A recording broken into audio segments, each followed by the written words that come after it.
Are any of you people members of the World Future Society? I'm sure most of you heard of Arthur C. Clarke. Will you raise your hands? Good. He said that if he wrote a book that everybody enjoyed and understood, he said he wouldn't be saying anything new. Think about that. What I'm going to talk about is going to change some of your lives, the way you look at yourself and the way you look at the world around you. The subject matter is not the kind of matter you get from ordinary sources or books. So I would like your participation in an experiment.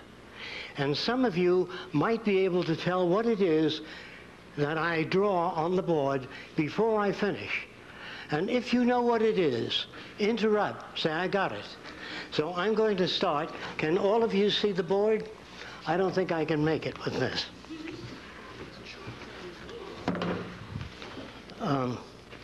Can all of you see the board? Can you hear me all right? Okay. The minute you know what it is, interrupt.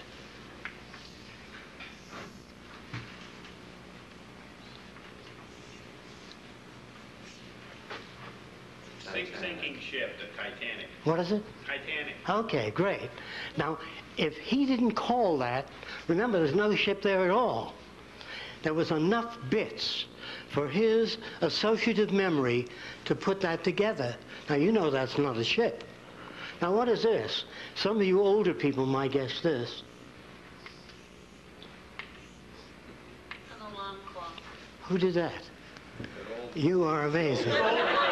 That's no, where's the alarm clock? Well, anyway, if she didn't call that, if she wasn't able to call that, I would have put the legs on it and the clock and Hamilton watch coming, until somebody called it. Now, there are still some that cannot see the ship. So I would have gone all along, put all the windows in, Titanic, everything, till somebody got up and said, yeah, Titanic. Well, this is an attempt to prove that all of us are capable of making decisions and arriving at a conclusion without all of the information prepared for us. That is a unique quality in human beings. We can put things together, and we do not require the accumulation of a great deal of information. In this system, if you understand this system quite well, who would you say this is?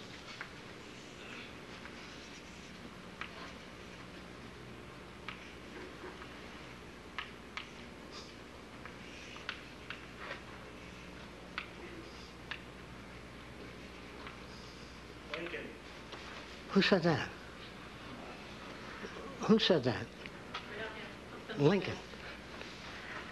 I don't see Lincoln, but it's Lincoln. It would have been Abraham Lincoln. When I got through with it, I would have gone on with a beard and all of the stuff. So this is just to prove that people can put something together. And I'm going to try to explain to you just what creative thinking really is. Now, I'm going to use old language, the language that I use with people who are not familiar with this way of thinking. The old language is that people can think and reason. I do not believe that is possible. I have many inventions. I've worked on many different things. But I do not believe that human beings can think or reason. This is what I do believe. By the way, you don't have to accept anything I say. During the question period, don't be polite. Come at it from all angles. Break it down if you can. This helps me, and it helps you. So when I talk about thinking and reasoning and putting things together, we're talking about the forces that shape human behavior. I believe that all human behavior is lawful. That the reactions and values that all people have are perfectly lawful to the environment that they come from. So every human being is perfectly well adjusted from where they are coming from their background and experience. If you, as a baby, were raised by the Seminole Indians, you would behave, if you never saw anything else, like a Seminole Indian. And if you were brought up in any other Indian group and you had feathers in your head, in your hat, in your headgear, and you were dancing around the fire, and I walked over and said, "That's ridiculous. What are you dancing around the fire with the feathers for?" You don't take your hat, throw it on the ground, and say, "You know, I never thought of it that way." We can't do that. We're victims of culture. We look at the world with our background. We have no other way of doing it. Psychology is kind of a rudimentary form today, an attempt to grasp at the factors that shape human behavior, the factors that are responsible for the way we look at ourselves, other people, and the way we behave, or, if you wish, misbehave. I don't believe that any human being misbehaves. They use whatever tools they know of, whatever tools they're familiar with. Language is a tool. If someone were to show you a picture of an airplane, what appeared to be an airplane, without wings, well, people look at it and they stand back and they say, "It'll never fly." But they don't say, "How do you propose to lift off the ground without wings?" That's the key to communication. Now, a very famous scientist, deceased now, tried to get the government and people to put up sufficient funds to monitor outer space, to try to make contact with extraterrestrial life. I want to try to say this to you and think about what I say. Toss it around. I'm using the old language because you're not that familiar with these values. If people or beings or things can travel 100 million light years through time and space, they are not humanoid. The storage system for water would occupy miles, and all of the facilities required by humans would take up tremendous amounts of space and require tremendous amounts of energy. Now, there are people that talk of flying saucers that land here on Earth, and they go to some farmer, you know, and they take him into the saucer, and they do all kinds of experiments on them.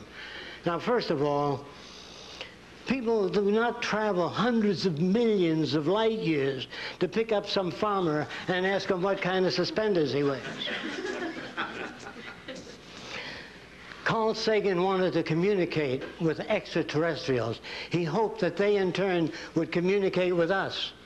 Now, you know that the Republicans can't communicate with the Democrats. You know that husbands and wives have difficulty in communicating.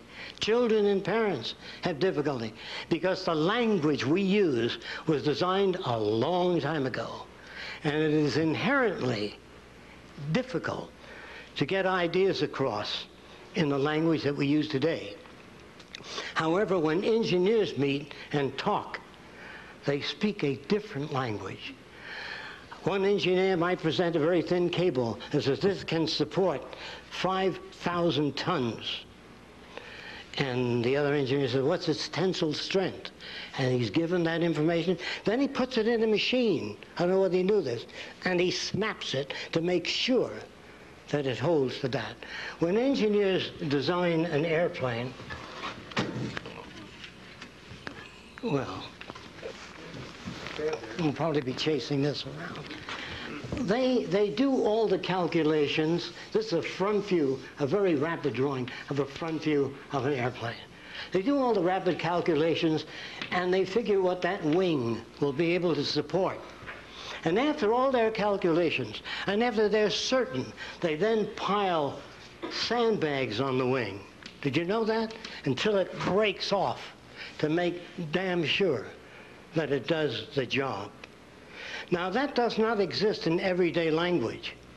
In everyday language, you don't have that ability. When an engineer meets another engineer, he says, "I can illuminate an area with this tiny point of light that has 50,000 square feet. The engineer says, "Well, that's not possible." He doesn't talk like that. He says, "How do you power that unit?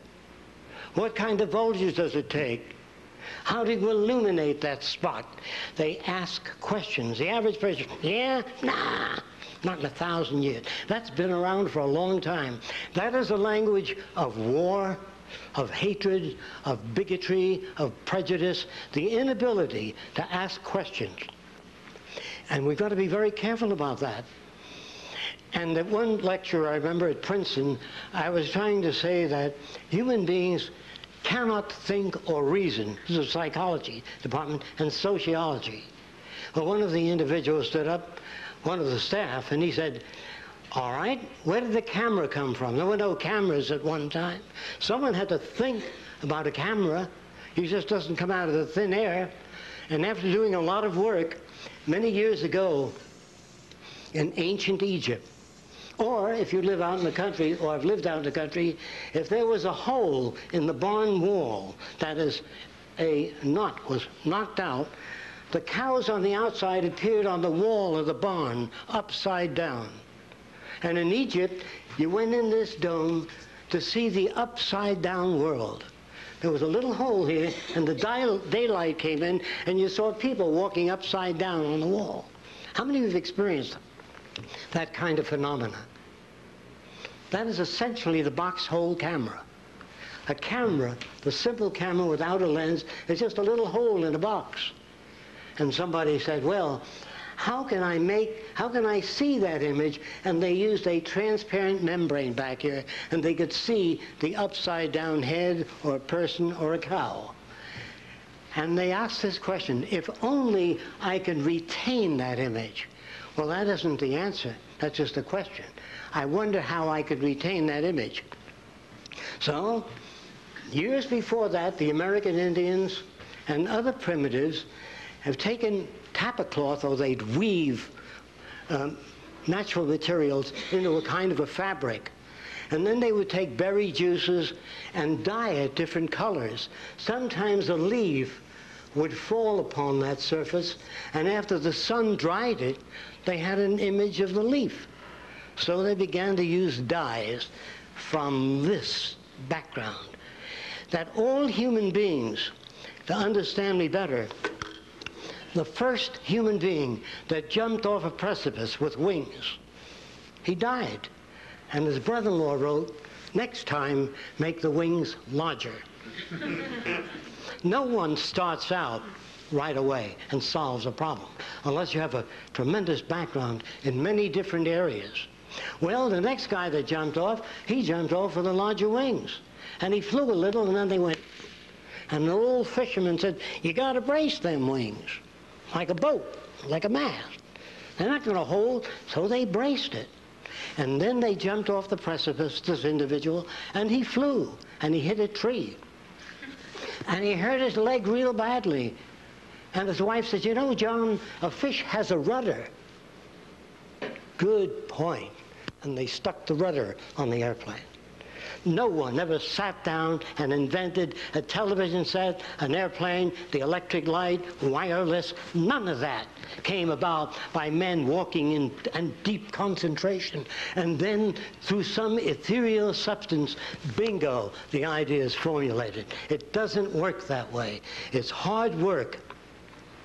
And I make more mistakes than anybody I know, because I try more things. There's nothing wrong with building something and finding out that it doesn't work. This is where you get your experience. There's nothing wrong with criticism. I remember the first model airplanes I built went nosing into the ground, and I was ashamed of them.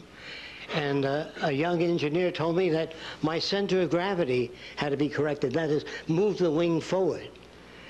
And so all of us stand on the shoulders of one another, and we shape the future.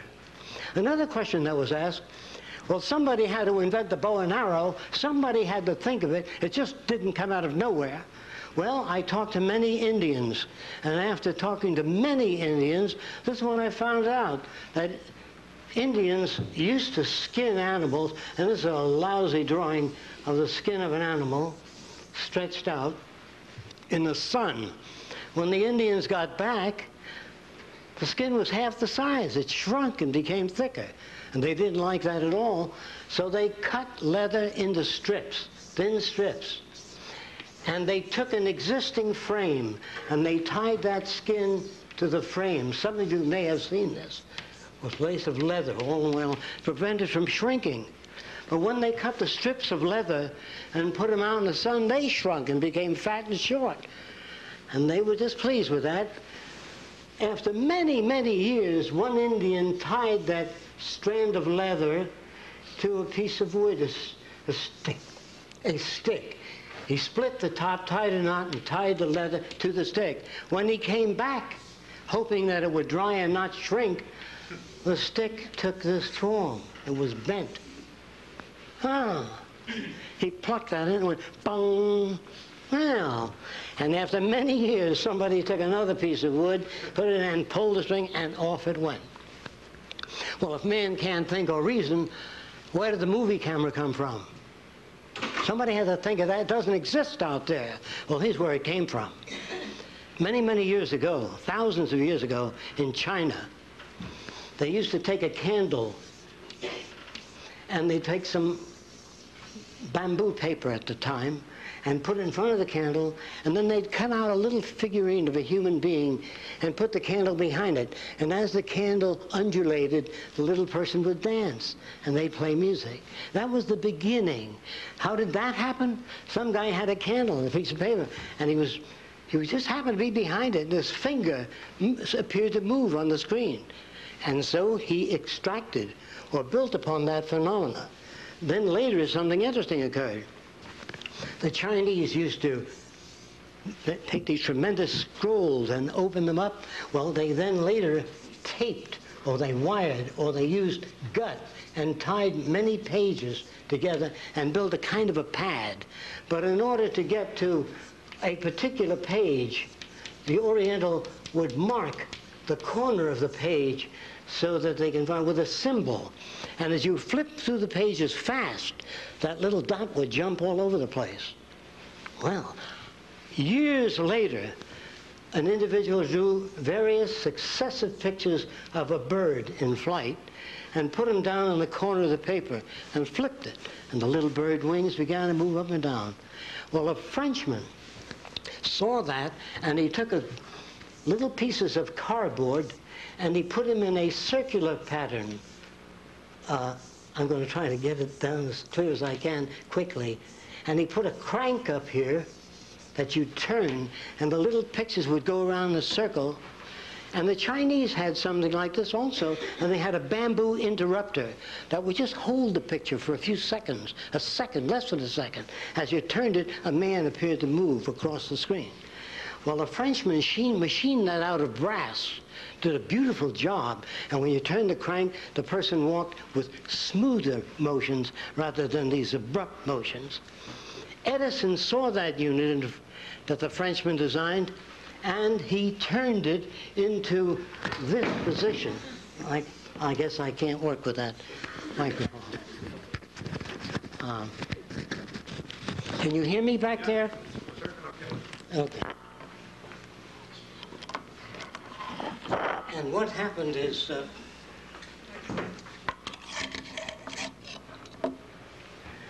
he turned it into a vertical position, and all the pictures were set in a circular fashion. And you turn the crank here. Excuse me. They won't get the audio on the camera. Oh, I'm sorry. Why don't you just put it in your pocket or something? Oh, it's fine. Or hook it to your waist.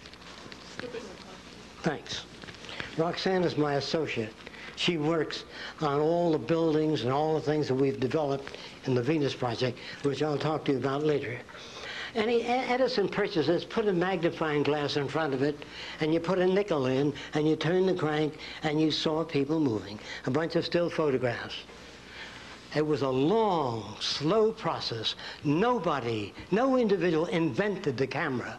A little bit here, a little there, added to that, and eventually the Wright brothers read about experimental aircraft, where thousands of people died trying to develop a flying machine.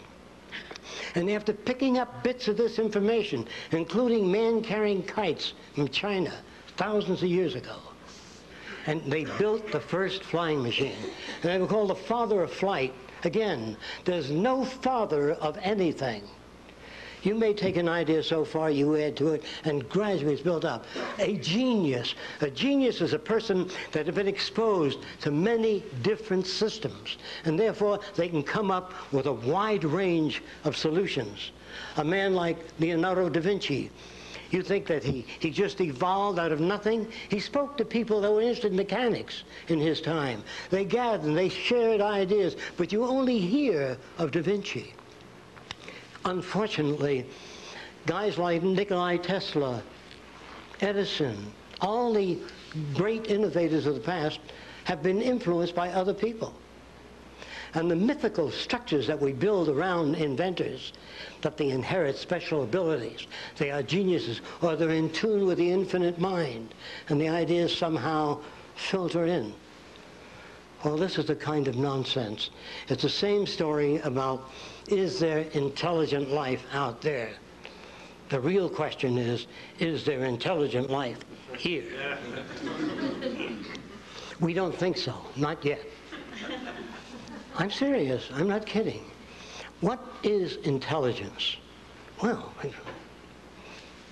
the ability to reason things out. You can't have that ability unless you've had experience in particular areas. An Eskimo never dreams, I repeat this, of walking on a palm-fringed beach. Can you understand that? It is not possible unless he has seen motion pictures or something about the beach. It is not possible for any human being to build a frame of reference of any kind without experience. I know where every invention I ever made came from. I know the influence, the books I've read, the people I've known, everything that shaped those values. And sometimes people say, well, when did you think of that wonderful idea? It was February the 1st? No, it's cumulative bits of information that we put together with experience. So all of the artificial structures and artificiality of all societies, they are all primitive today. They are all backward. The very fact that we use political systems, the very fact that there are Democrats and Republicans and notions about how the world ought to be governed. Now, scientists could not do a thing with that. If you want to put a man on the moon, you have to know what the distance is precisely. You have to know how much material you're lifting up toward the moon. You have to know how much force a human body can stand. Well, to start with, they don't have that information. So they build special devices, a big centrifuge. They put a human being in it, and they whirl it around. They say, how are you doing? And the guy conks out. And they say, well, this is how fast you can rotate certain groups of people. And they build data, and from that data they plan the moon voyage. The question then is, what kind of world do we want? How is it that we want our social system to operate? What makes criminal behavior? What are the factors that make a Jeffrey Dahmer? I'm sure you know who that was. Before Jeffrey, there was Albert Fish. I don't know if any of you remember Albert Fish. Albert Fish was a fine-looking gentleman. He ate 45 children. Well, you wonder, how can anyone do that kind of thing? I'm going to try to give you some idea of the background of Albert Fish. When he was a youngster, about 10 years old, he was touching his private parts. His mother was an old-time Baptist, and she says, you are going straight to hell. You will burn eternally. And that kid, Albert Fish, stuck needles into his genitals because he didn't want to burn in hell. And he took other children into empty lots and cut off their private parts because he wanted to save them. If you're brought up in a distorted environment, which we all live in today, any judge that raps the gavel and says 30 years is an ignoramus because he has no idea of the factors that shape human behavior.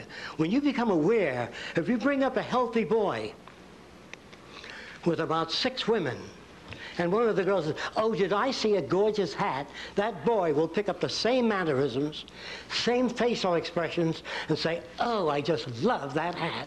Because if that's the environment, and you're brought up in Italy, you say, hey, what's the matter? You like or you don't like? In other words, it depends on where you're brought up. Did you know that Lincoln was Irish? It depends on your group and the values that you exchange. And if you want a world without war, without hatred, without crime, and without stupidity, it can be arranged if you follow this bit. If we consider at some time, which society will at a later time, I hope it would be sooner, that all of the earth become the common heritage of all nations. All of the resource of the earth, the common heritage of all nations. And if you believe in God, if you understand the teachings of all religions, there were no property lines in heaven, no banks, no personal positions in which one person is elevated above another. That if the earth were the common heritage of all nations and all of the artificial boundaries removed that separate people, there would be no basis for war, no basis for armament. The world you live in is an old world. Its language is old. Its values are old. And our institutions of education fail to touch the social system. You want to be careful. Don't touch that. This is an area that you don't want to get involved in. Well, in order for you to grow, in order for you to make the world a better place, you have to face this situation. I don't say that people are going to sit back and do that. According to all historical records, no civilization, anyway, to my knowledge, has ever sit back to plan the future. Exactly what we're going to do, how we're going to live, how we're going to work out transportation. No, we just build highways all over the place. Although you go to school and you learn something, you learn that a straight line is the shortest distance between two given points. Well, look at a road map of the United States, and I think you'll find spaghetti all over the place. Rarely do you see that. Look at your cities, every building a different size and shape. This does not express individuality. It's utter chaos. At 4 o'clock, all the cars come out of this building, and they can't get across that bridge. So you've got to build another bridge. So you elect people to political office that are totally incompetent. They are neurally bankrupt. I don't care whether you're Democrat or Republican. They don't have the value system to solve these problems that exist. They are not educated in that way. They're brought up with a uniform set of values. And they go out into the world, and this is a sad story of coming events. There are computers today, there are machines in existence today that can handle 500 trillion bits of information per second. No human comes anywhere near that. And you think that in the next 15 or 20 years there's going to be people in government? No way. For example, if you took a group of computers and arranged them in a special fashion and ran the electrical tentacles out to the agricultural belt with probes into the soil, when the water table dropped, that would turn on the pumps and bring the water into the area. If the nutrients changed, it would pump nutrients into the area. What kind of world do you want? I don't think any of you here, maybe a few of you, might remember when human beings used to operate elevators. They'd turn a crank. They never quite got to the floor, up and down. Finally, they became automated. Step back. It's a lovely day today. How are you, Mr. Jones? If they scan your face, and they'll take you exactly to that floor. After that comes the transveyor. An elevator that moves up and down, sideways, all directions. You get on it and verbalize. I want to go to the art center, music center. And it'll take you there. The kind of world you live in and the automobiles that exist as transportation units are dangerous because they have a bumper in front and one in the back. And I'm sure that if an extraterrestrial visited the Earth, they say, what are those shiny things in front and back of the vehicle? Well, they're bumpers. They're to prevent damage. Well, don't you ever hit on the side? Why isn't the bumper all around the car? And then they came with the airbag. And they put an airbag in front of you. If you get hit on the side, your head goes right through the glass. They had a long time, the automobile companies, a long time to solve those problems. And then you see motorcycle policemen pull over. What do you think you're doing? See, all you have to do in a car, if you wanted to, I wouldn't do it, I wouldn't even put this in a car, is put a sort of a chimograph or a cylindrical recorder. When you go through a 30-mile-an-hour zone to 50 miles an hour, it's recorded on there. And every month you have to tear that strip out of your car and mail it into the police department. Well, the police wouldn't like that. But how many violations do you think you'd have?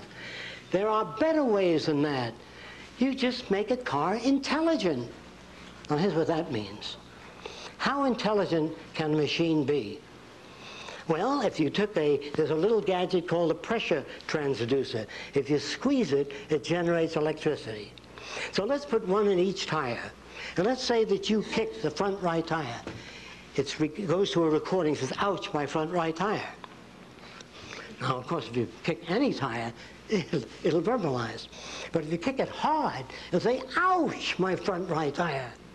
And if you kick it again, you say, who do you think you are? Do you want to give a machine feelings? Do you want to give a machine compassion, love, warmth? I'll tell you why they leave it out of machines, because it doesn't work. Human emotions that you learn are the most significant and most important differences between men and machines. Human emotions are a very touchy subject. It's like racing your engine at a stoplight, you know. It doesn't take you anywhere. It doesn't serve any purpose. If you get a lump in your throat when you see hungry people, that's emotional. But when you increase the agricultural yield per acre, that's caring. That's love. Love is transforming all of the verbal and paper proclamations to a way of life. The shameful thing about our century is that there was only one Edison, one Louis Pasteur, one Nikola Tesla, one Madame Curie. We should have had thousands of them, and we will, once we get rid of the artificial boundaries that separate people. Once we get rid of nationalism, patriotism.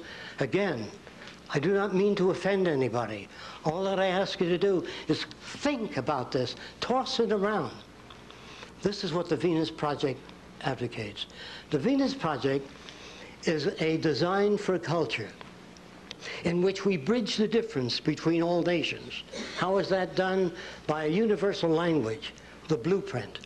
If you open a blueprint in Japan, they know what you're talking about. If you write a prescription for England, Japan, France, the pharmacologist understands that. There's no discrepancies. There's no ambivalence. I wonder what he meant by that. It's clear. The language we use daily is not. The language of warmth and love are verbal excuses and verbal outlets for some people for avoiding their responsibility to make the world a better place for everyone. The smarter your kids are, the richer my life. Every kid on corner shooting up drugs, going nowhere, you're going to have to pay for in the future. Therefore, it is efficient and functionally selfish to build a better world for everyone. If you try to do it, people come to me all the time and they say, can you design a city with a wall high enough so when the U2K problem comes, or the system breaks down, or the banks fail, we will be protected? I said, sure, I can design that, but there are people that will drive by with launching mechanisms right over your little wall. There's no place you can hide. We have 25 acres. People call it Eden 2. It's beautiful. But if the bottom falls out of this culture, there will be people at my front gate with children. How about some food just for the kids? The next day, 50 people. Everything looks solid to you. Everything looks solid and stable. And the future looks promising. But here's the truth. I have seen an XY plotter. That is a machine that moves in 3 dimensions. They put a scalpel in that machine and an X-ray of a brain tumor. And this machine removed the brain tumor on a cadaver in about 1/10 the time. And doctors think, oh, just the industrial work on the production line. He's on the way out, but not me. I can think. Well, let me say this again. The typewriters that work the speech, today you talk to your computer and you get a type, and also corrects your English, restructures your sentences, makes recommendations. How much longer do you think people are going to be in positions in industry and government making their own decisions. We don't believe that anyone ought to make decisions. We believe that people ought to arrive at decisions. Now here's what that means. You go across the country and pick up samples of the soil from all over the nation. You bring it to Central Agriculture, analyze that soil, and then turn to your health department and ask them what people need. Manganese, whatever they need. And what is this soil good for? What should we grow? Tomatoes, and then rotate the crop, move to something else. That's what I mean by surveying the conditions. Not, what's your opinion? What's your opinion? Democracy is a crude and vulgar system, and should have been phased out centuries ago. But we don't have enough outside points of view on radio and television. When I talked this way on the Larry King show, he said to me, just a minute, I depend on those people that you're attacking. I wasn't attacking the automobile companies.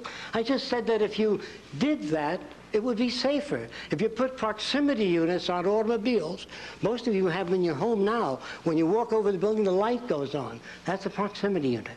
Put that in your car, and if you're backing up and a child is crawling behind you, it stops, no matter how much you step on the gas. I don't want any sign slippery when wet. I want an abrasive put in the highway and take that sign down so it's not slippery when wet. I don't want to say to kids, stay away from drugs. I want to make life so interesting for people that they don't want drugs. They don't want to dull their senses. They want to become keen, and they want to become fully aware, I'm using older language, and conscious of their surroundings. It is painful to deaden your awareness when life is beautiful, when what you do goes out to people and makes their lives better. In one session at Princeton, I changed the values of many people. They walked out discussing this for years thereafter, and I still get letters today. I went into an area of New York called Hell's Kitchen. The kids there were considered very bad.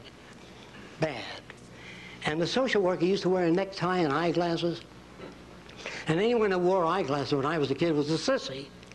And when you wear a necktie and a suit, and you're talking to these kids in rags in the slums, they look at you as an outsider. You're unacceptable to them.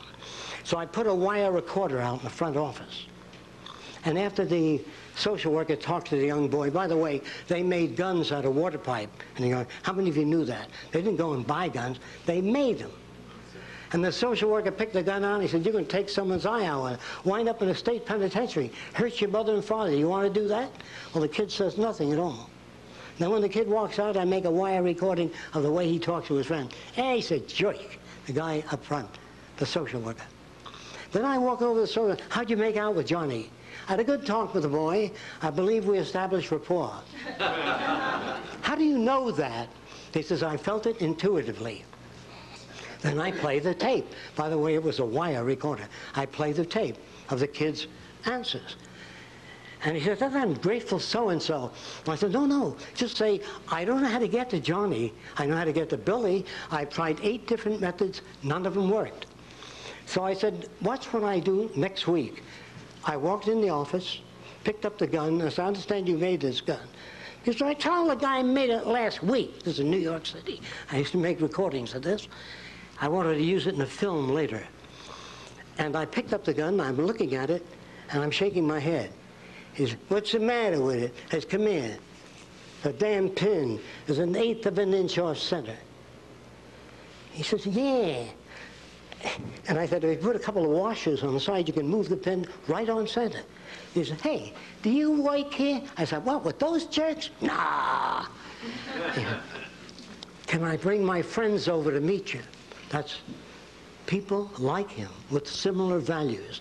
Then you go to work in their terms, not your terms. Real psychology has to be related to the real world, not theory, not lab experiments in schools where you're not in touch with people, where you don't get the feel of people, where you don't get the sense of their identification with the world around them. I have changed many of those kids. And I brought a gun in for them to look at and said, I made this gun. Wow, they said. I sure would like to be able to make a gun like that. I said, well, I can help you do it. You can? Well, what do I have to do? I have to learn how to draw a front view of a gun, a side view of a gun. I know I'm going fast and over a lot of drawings. You have to make 3 views to the gun so it can be made. He said, you know, I'm going to learn to do that. So I set them up on a drafting table, and I took them from guns to water skis to other things. Today, a lot of them are engineering draftsmen. Because they told me that the kids, they only had an IQ of 24 or something. You can't get to them. Well, I said to one of these kids with an IQ of 24, suppose you wanted to rob that jewelry store across the way. How would you go about it? Any way at all. Well, I said, I'd throw a bag of fecal matter in there, and the guy gets mad at my friend, and he runs over, and I clean off the counter. That's where they live. I suppose you wanted to rob the 3rd story. No ladders, no ropes, no weights. How will you get up to the 3rd story? Well, after several days, one of the youngsters came up with a piece of wood. He didn't even know what a wedge was. And you see that hunk of wood?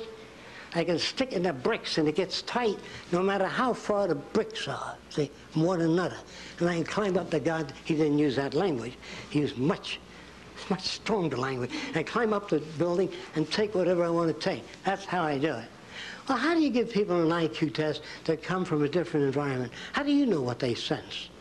Do you think that the formalist who tries to structure the nature of intelligence, the nature of creativity, without being creative, can do it?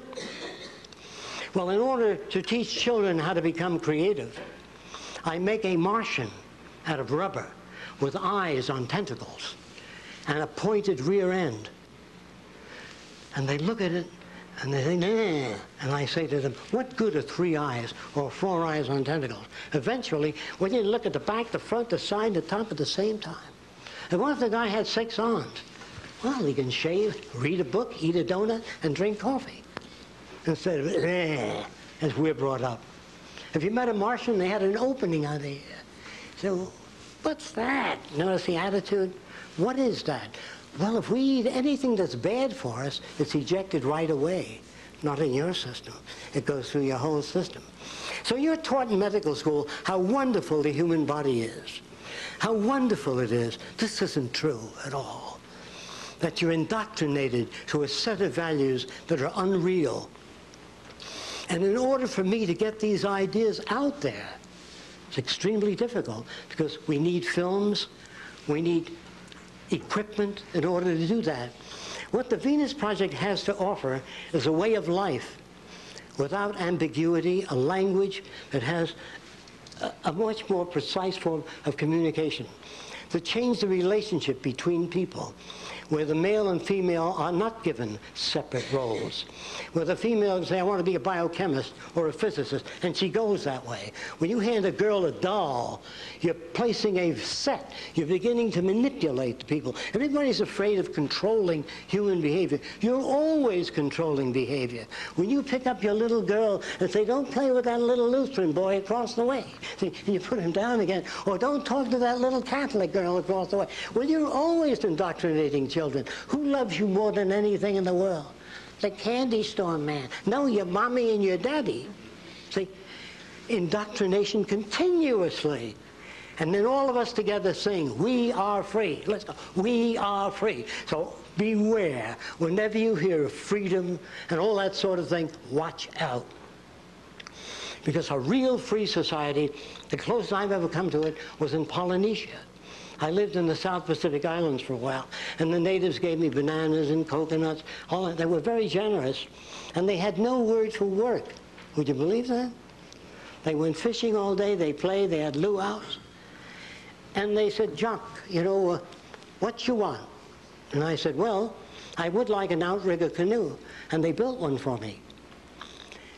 A few days after they brought it to my hut, I heard some rustling outside, and they were all carrying the canoe away. I said, what's going on? Said, you no use. It's a different value system. Now, the men and women walked around nude on the island when I got it, a long time ago. And I never saw a native poke another native, hey, get a load of that chick. None of that. None of that. They looked at the eyes of women when they talked to them. Never, hey, look at that. Never at the legs. The motion picture cameras in all your movie theaters are dollying up and down the hindquarters and all. And you wonder why men are like that? They are not like that. They are made like that by culture. Then the missionaries arrived. And the little girls used to come to church, you know, innocent, listening. And they put the T-shirts on them. And the girls had no idea why they were putting T-shirts on them. What's it for? It's like me covering your nose. You can't go into a room big unless your nose is covered. Well, the girls cut 2 holes in the T-shirts and came to church. So, we're dealing with many different cultures, subcultures, and values. Our culture, if we are to grow and build a civilization worthy of humankind, we have to have a quantum jump in the way we look at our world, people, and ourselves. The Venus Project is the redesign of a culture in which the elements that comprise the culture are different. For example, our cities are round, not because I like round cities. The city is round. The center of the city has a socially integrated computer. This may be a medical center. This might be an engineering center. And if you work in the medical center, you live in beautiful gardens with running streams and waterfalls. And every district is the same distance from the center. There are no cars in the city. You get on a conveyor and dial where you want to go to. There's no crime in the city. Just before the public library in the United States, people said, well, you can't really do that. The people never bring back the books. They'll keep them. They won't return them. Of course, all that was incorrect. I want to build a library where any child can walk in, check out a camera, check out art materials, check out water skis, make things available. People don't steal. No one's going to hit you on the head to take your watch off if it's available. Well, how are you going to pay for this central library that gives children these things for nothing? Well, it cost about $50,000 to keep a kid in jail 1 year. An adult, $75,000 a year. Food, clothing, shelter, dental care. Isn't it easier to do it in a different way? I would love to go to Mexico and say, what's your problem? They say, well, senor, we don't have the modern machinery you have. Give them modern machinery. Build schools for them. And they won't be coming over the border. What makes them come over the border? Hunger, lack of employment. They say, oh, it's the goddamn Mexicans, you know what they're like. Oh, there's nothing like that. Everything is shoved by something else. You are told that a tree falls over. You are told that a sailboat sails. A sailboat cannot sail unless acted upon by a resident force called the wind. A tree does not fall. If it rains and it's asymmetric and the soil becomes loose, gravity does the rest. The tree doesn't fall. Plants do not grow. They require radiant energy, nutrients, water. Stop any of those things and the plant stops. Human beings are not self-operating entities. We are operated by many resident forces. Of course, many of us are not aware of that. It looks like we're perfectly free, making our own decisions. I know I think for myself. I'm sure you do. That's an illusion. Because if you're brought up to believe in the Kennedy rocker, you want one for your home. It'll injure your back, distort your anatomy. But Kennedy had one like that, and I want one like that. When you break the patterns that have been established by existing society, you begin to move people in a new direction. I admit I could get up here and give a very pleasant lecture of how wonderful everything will be in the future. A helicopter in every garage, you know, a house in suburbia, another on the beach, maybe one in Hawaii. This is the future. That is not the future. Those are the illusion generators, and there are lots of them. Gregory once told me that being black and living in the South, Dick Gregory, he said, whenever I was late for work, I couldn't run to the bus because they would wonder what that blackie was up to, running. See? In other words, we project our value system into others. We project characteristics into others. We have to find out what we are really like. Now, many people tell me they want to find themselves. Well, this is another ridiculous thing. Who are you going to find? Some jerk at 18 and a different value system at 23? You can never find yourself if you read, keep up with new ideas. What self? The self of 20? When I was 15, I was a jerk. And as time went on, I learned more about many different things and knew how much I had to learn in order to move forward. There is no finding yourself. People come over to me and say, I want to know how I relate to the cosmos. We don't even know how a single cell splits. And they want to know how they relate to the cosmos. What a bunch of verbal crap. Really, it's meaningless. And so, I'm sorry that I only have 1 hour to try to give you ideas along different lines. Generally, it takes seminars. It takes a lot of demonstration and films. I did not mean to offend any of you. I hope that I didn't. Thank you for your time.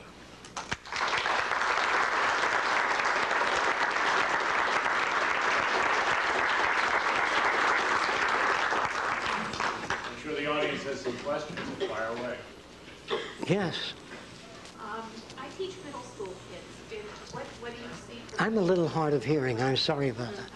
I teach middle school kids, and I wondered some of your philosophies of education. Okay. In that Got the applies point. to you. For example, in our city design, we have big lakes. We've made all these lakes. They exist. It's real. We have modern structures there, all different. Roxanne said to me, my associate, she said, Jacque, I just don't want to draw pretty pictures of buildings. I want to build them. I want to make them. And she did all the cement work. Then one day she came over and she said, how about a swimming pool? And she was with a girlfriend. I said, when do you girls want to start? Well, we never built a pool. They built it in 2 weeks, a beautiful pool. We'll show you pictures of it. And so we built a big lake in the city. And there's a hill in the middle of the lake, about 80 feet up out of the water. And on top of the hill is a craft shop where children can build anything they want to build. But in order to get there, you got to get in a boat and row it.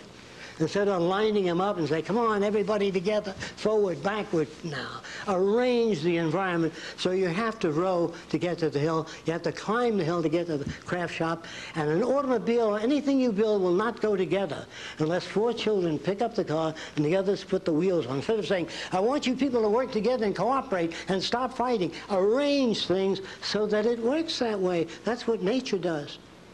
When a fox, a baby fox, sees a porcupine, and says, wait, no, what have we here? He says, I don't know. And he gets close to the porcupine. Finally, he gets a quill, and he stays away from the porcupine.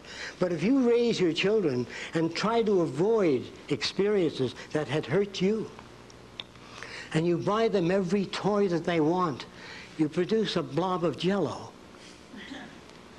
Some degree of challenge, some degree of stress is necessary. And so we build an environment, try to answer your question, with the elements so arranged as to produce what you call creativity.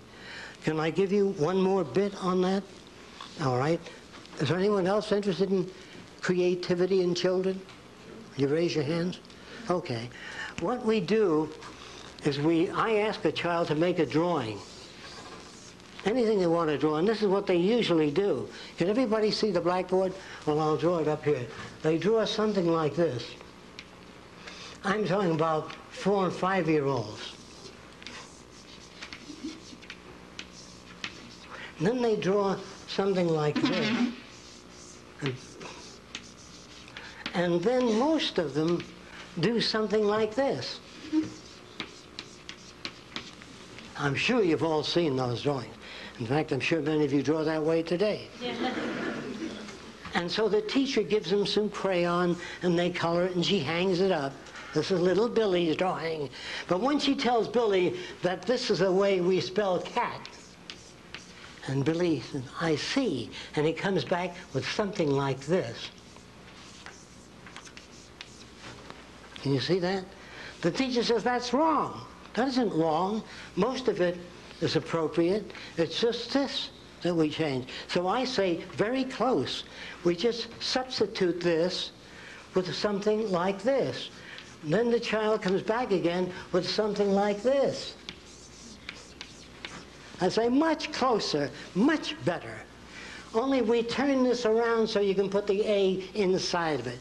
Say whatever you have to say to get the idea across. Instead of saying, well, that isn't what I told you. Well, you're just using that child as an outlet for insufficiency. Then I do this with the children. I have them draw the letter T.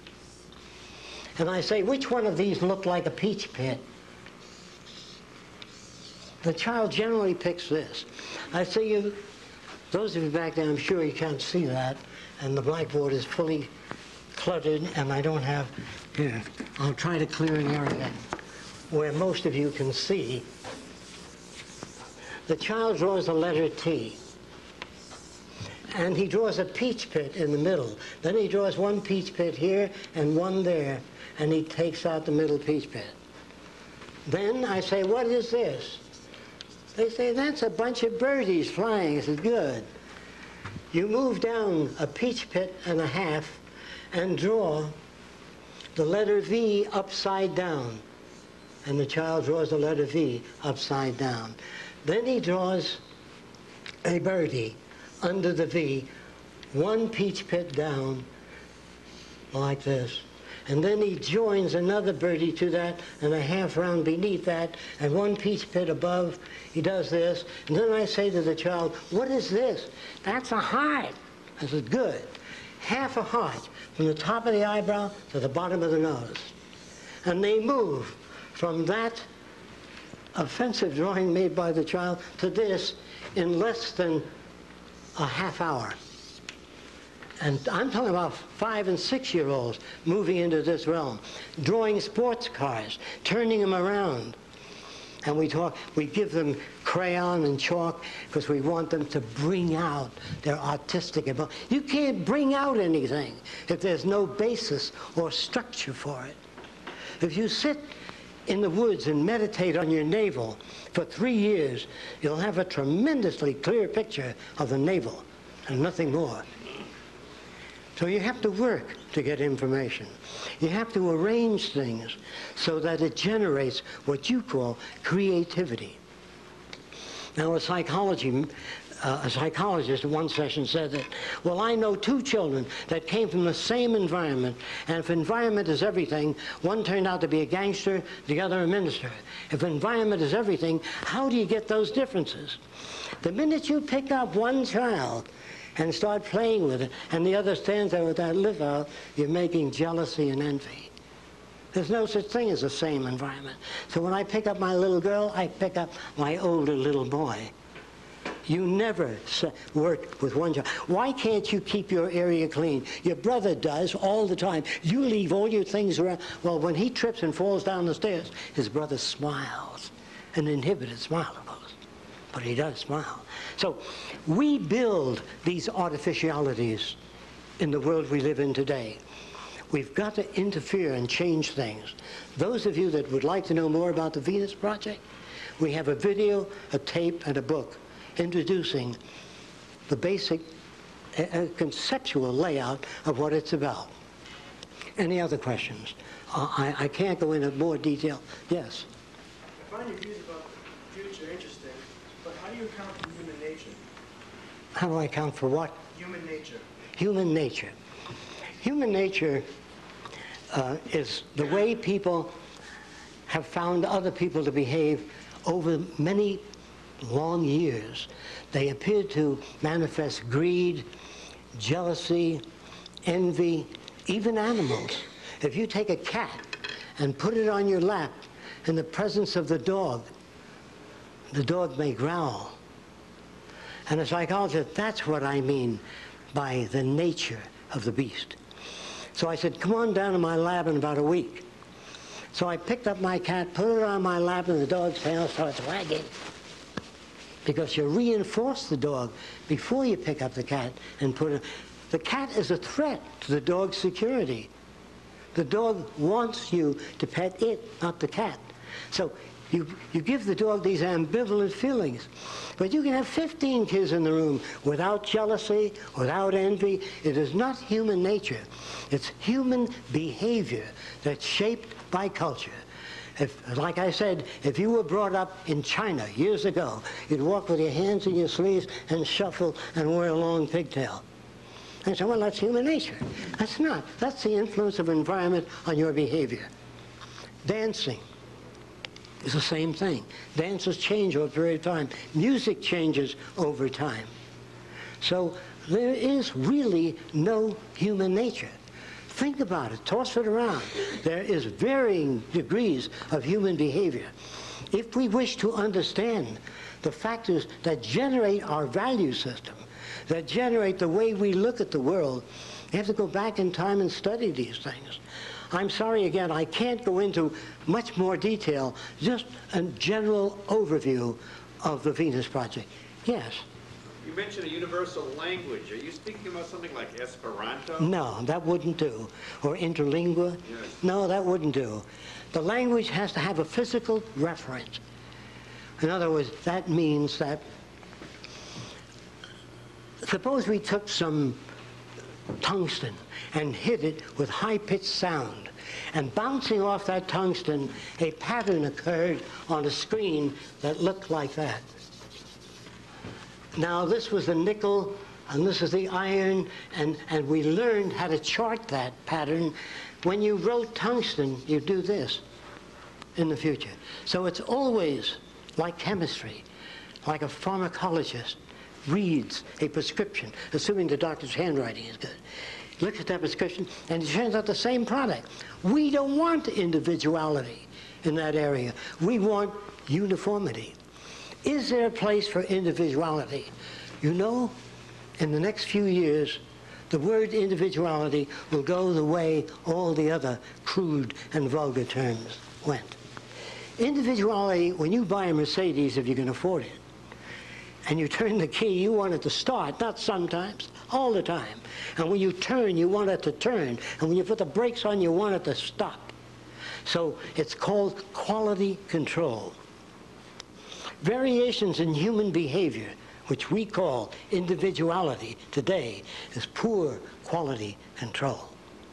In the future, the question of people, then wouldn't everybody be uniform then?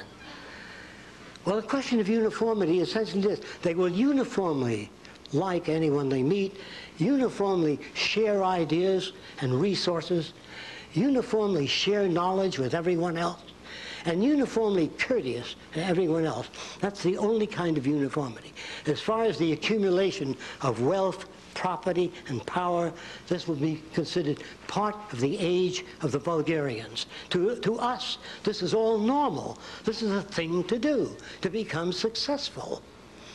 Well, in my early days, I wanted to be successful, and a company came to me and he said, we have a bunch of Mexican women and Indian women that sit at a conveyor belt, and they pick the black beans, and they pick the white beans, throw them in another box, and they said, can you improve that?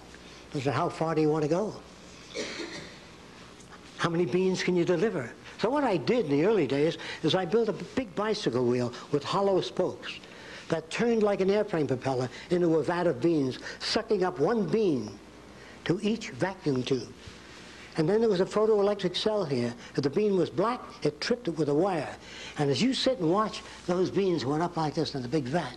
And in 8 hours, we did the work that 50 women took 3 months to do. Now, I would like my machines to come in, but I would like them to get a shorter workday, an increase in purchasing power. If machines do not improve the lives of people that work in automobile factories, if they're automated out of existence, so will you be automated out of existence. All of us can be automated out. Roxanne recently had some area, she does architectural renderings, site plans. There are machines that do that some years ago. CAD. There are machines today that make models. If you take a vase and put it on the table and it's scanned, they have a laser beam that penetrates a fluid and solidifies that fluid in the exact shape of that vase. You can do it to England, China, anywhere in the world. And I want to repeat this. Machines today, that is 3 months ago, could handle 500 trillion bits of information per second. I don't care how many humans you get together, there's no place for human behavior in the next 20 years. There's no place for human participation in the next 20 years, or maybe less. No one can predict the future precisely. I am not gentle. I don't pull my punches. I can't afford it. I respect you. I like you too much. I would rather tell you things as they are, not generate additional illusions.